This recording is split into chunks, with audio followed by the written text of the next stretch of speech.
बिस्मिल्लाहिर्रहमानिर्रहीम। Dear student, अस्सलाम वालेकुम।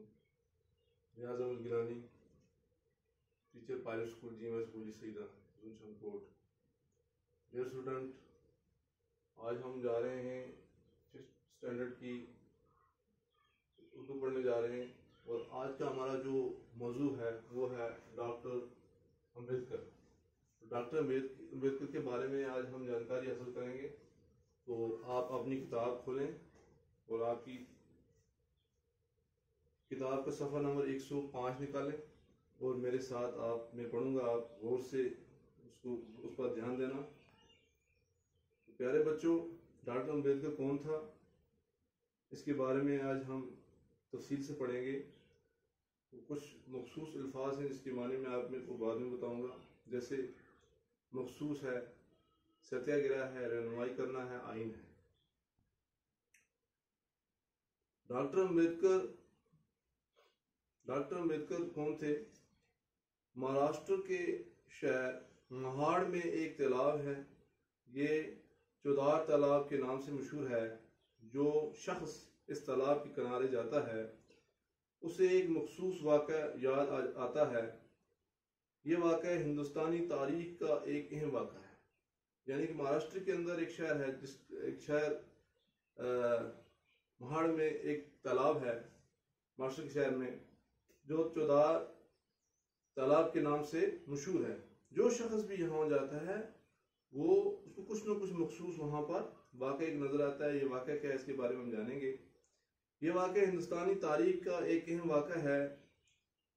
अगर इस तालाब की ज़बान होती तो वो 1927 ईस्वी का ये वाक़या हमें ज़रूर सुनाती। यानी कोई ख़ास वाक़या है। कहते हैं अगर इस तालाब की क्या होती है, ज़बान होती है, बोल पाता है, तो 1927 ईस्वी का जो वाक़या था वो तालाब ज़रूर हमें सुनाता। आइए हम इस वाक़े के बारे में मालूम करते हैं। तो प्यारे बच्चों, गौर से अपनी किताब को देखें।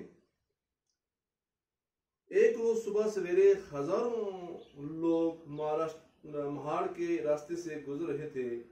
लोगों की तादाद इतनी ज्यादा थी कि इनकी कितारें चिमटियों की कितार मालूम होती थी। यानी कितनी तादाद में लोग थे, जैसे चिमटियां होती है ना, उनकी कोई तादाद ही नहीं होता है, लामहदूद तादाद में होती है। इस तरह लोग वहाँ जमा हुए थे। सबके कदम एक साथ उठते थे। इन सब लोगों में एक जोश और वलवला था। इनके चेहरे से एक खास मकसद का एहसास होता था। सब लोग नारे लगा रहे थे, बाबा साहब अम्बेडकर की जय, महाड़ का सत्याग्रह जिंदाबाद। यानी सब लोग जो है वो नारे लगाते थे। वो नारा क्या था? बाबा साहब अम्बेडकर की जय हो हैं और महाड़ सत्याग्रह जिंदाबाद। इन नारों की आवाज से पूरा महाड़ गूंज उठा।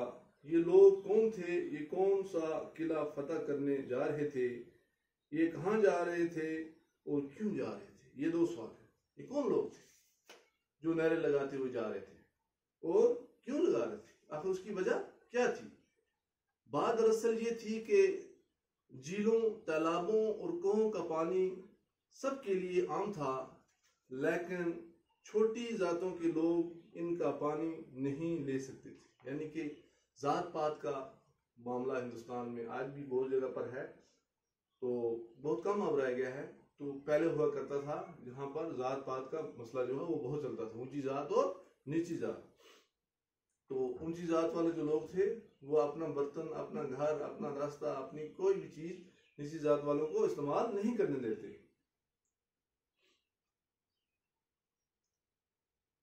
ये पानी को छू भी नहीं सकते थे। ये कितनी बड़ी नाइंसाफी थी। ऊंची जात के लोग इन पर कितना जुल्म करते थे। पानी खुदा की देन है और इस पर सबका हक है।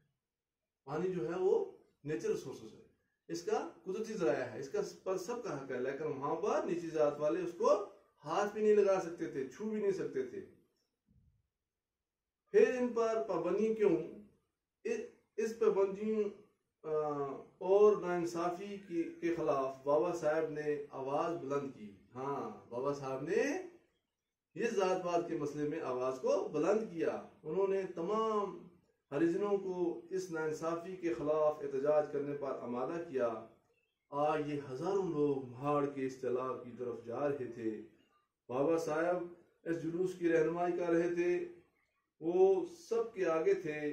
तमाम सत्याग्रहों का इरादा पक्का था। किसी के भी कदम अब पीछे हटने वाले नहीं थे।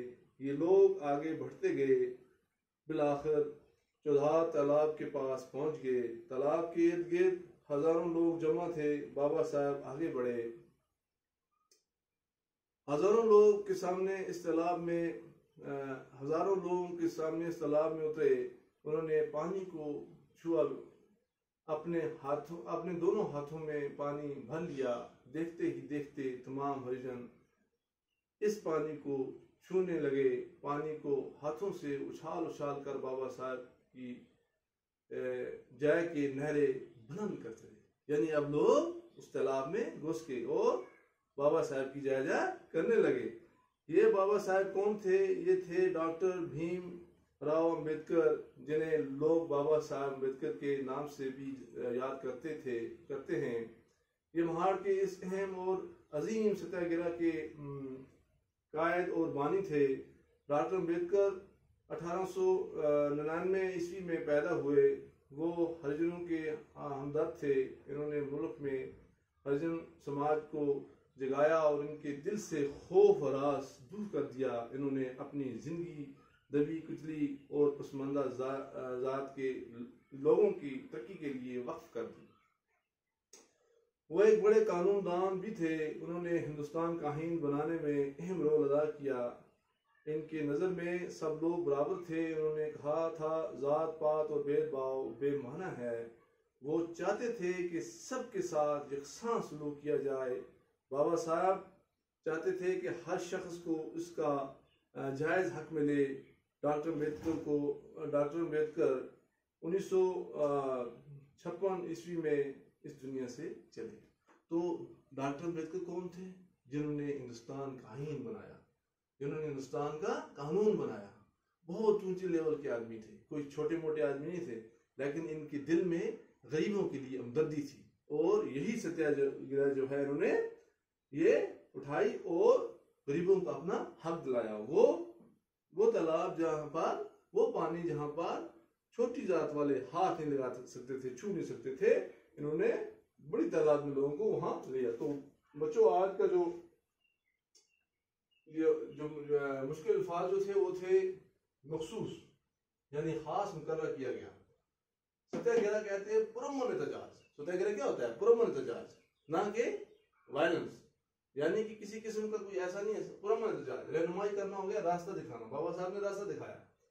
आईन हो गया दस्तूर, आईन तैयार किया बाबा साहब ने, यानी दस्तूर तैयार किया किस आईन के तहत हमारी जो मुल्क जो है वो चलेगा। तो बच्चों, घर के काम होमवर्क की सूरत में मैंने आपको दिया है, ये आप खुद करेंगे। महाराष्ट्र की शहर महाड़ का तालाब डैश डैश के नाम से मशहूर था। अभी मैंने आपको पढ़ाया, गहरा तालाब था या चौधार तालाब था, है? और पानी खुदा की देन है और इस पर सबका डैश डैश है। क्या है? इख्तियार है, हक है या कब्जा है? बाबा अम्बेडकर ने जुल्म के खिलाफ डैश डैश किया। क्या उठाई? आवाज चलाई, आवाज उठाई। तो प्यारे बच्चों, आप इसको अच्छी तरह पढ़ना, अपनी किताब को 5-6 बार इसको दोहराना, इस सब पूरे को बाबा साहब अम्बेडकर जो सब मैंने पढ़ाया इसको दोहराना और ये लफ्ज और माने याद करना। और साथ में घर का काम जो मैंने आपको होमवर्क दिया ये आप करके अपनी कॉपी पे रखना। तो मैं आपको ये इंशाल्लाह देखूंगा, इम्तिहान में आपको काम आएगा।